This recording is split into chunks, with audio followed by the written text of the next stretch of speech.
नमिता और उसके mummy papa कचरा उठाने का काम करते हैं, जिस वजह से उनके घर में 2 वक्त के खाने के साथ लोगों की गालियाँ और ताने भी आते हैं। एक दिन नमिता कचरा उठा रही होती है कि तभी फोन में देखते हुए एक आंटी वहाँ नमिता से टकरा जाती है। छी छी, ए लड़की, तू देख कर नहीं चल सकती क्या? पर मैम साहब, मैं तो अपनी जगह पर ही हूँ, आप फोन में देखते हुए चल रही थी। अरे, एक कचरे वाली होकर मुझसे जुबान लड़ाती है। अब घर जाकर दोबारा नहाना पड़ेगा, पूरा गंदा कर दिया, कितनी बदबू आ रही है।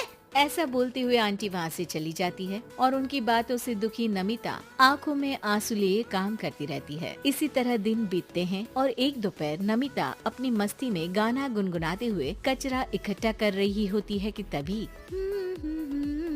जिंदगी एक सफर है सुहाना, यहाँ कल क्या हो किसने जाना, जिंदगी। तभी उसकी टक्कर मोहन से हो जाती है। अरे देखकर काम करो। मुझे माफ कर दीजिए साहब, गलती से टक्कर हो गई, मैंने जानबूझकर कुछ नहीं किया। ऐसा कोई जानबूझकर भला करेगा भी क्यों, कुछ नहीं होता। सोचा नहीं था कि कभी कोई मेरे साथ इतने अच्छे से बात करेगा। अरे जो नहीं करता वो इंसान कहलाने के लायक नहीं, तुम्हें उनके बारे में सोचना तक नहीं चाहिए। मोहन वहाँ से चला जाता है और नमिता उसकी बात को सोचते हुए दोबारा काम पर लग जाती है। इसी तरह समय बीतता रहता है। एक सर्दियों की सुबह कचरा उठाते हुए नमिता ठंड की वजह से पास के घर की सीढ़ियों पर ओत लेकर बैठ जाती है। कुछ ही देर बाद उस घर की मालकिन वहाँ आ जाती है। हाय तौबा, मेरा सारा घर गंदा कर दिया। अरे मैं घर के सामने गंदगी नहीं होने देती और तू पूरी की पूरी गंदगी मेरे घर की सीढ़ियों पर ही आकर बैठ गई। मालकिन, ठंड बहुत है इसलिए कुछ देर बैठ गई, अभी चली जाती हूँ और सफाई भी कर दूंगी। अरे यहाँ बैठकर घर पहले ही गंदा कर चुकी है, अब छूकर अशुद्ध भी करना चाहती है। अपनी माँ के चिल्लाने की आवाज सुनकर मोहन घर से बाहर निकल आता है, जहाँ नमिता को देख वो किसी तरह अपनी माँ को शांत करके घर में वापस भेज देता है। मुझे माफ कर दीजिए मालिक, गलती हो गई। अरे प्लीज मुझे मोहन बुलाओ और अपनी माँ की तरफ से मैं माफी मांगता हूँ। अरे नहीं मालिक, लोग वैसे भी हमें इंसान समझते ही कहाँ है, इसलिए अब इन सब की आदत है। अगर इन सब की बातों को बुरा लगाने लगे तो भूखे ही मर जाएंगे। वैसे तुम्हें ठंड में इन पतले फटे कपड़ों की जगह मोटे और गर्म कपड़े पहनने चाहिए। मेरे पास इतनी चॉइस नहीं है, जो है बस यही है। और जब घर में मम्मी पापा भूखे बैठे हो तो क्या सर्दी और क्या गर्मी। चलती हूँ साहब। नमिता तो वहाँ से चली जाती है, लेकिन अब मोहन उसके बारे में सोचना ही बंद नहीं कर पाता। कुछ दिनों बाद नमिता दोबारा कचरा उठाने मोहन के घर के पास आती है, जिसे देख वो एक नया गर्म सूट लेकर उसके पास आता है। ये तुम्हारे लिए है। शुक्रिया मालिक, पर ये तो नया है। हाँ, किसी को गिफ्ट में नई चीज ही तो दी जाती है। हमें कोई गिफ्ट नहीं देता। हाँ, नई चीज तो बिल्कुल नहीं, पर आपका बहुत शुक्रिया। चलती हूँ, बहुत काम बाकी है।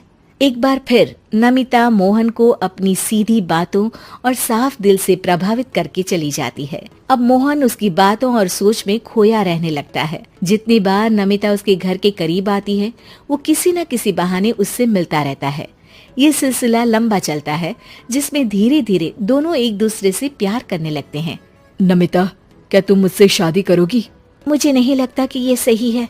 तुम्हारे घर वाले और समाज के लोग मुझे कभी नहीं अपनाएंगे। मेरी वजह से तुम क्यों अपना जीवन खराब करना चाहते हो? मेरा जीवन तुमसे शादी करने के बाद नहीं, बल्कि शादी नहीं करके खराब होगा।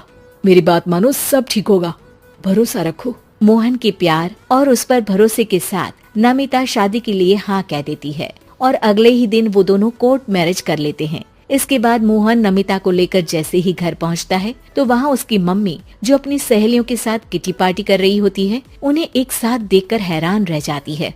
हाय राम, कल मुही करम जली, तुझे एक दिन सीढ़ियों पर बैठने के लिए कुछ जरा बहुत बोल क्या दिया।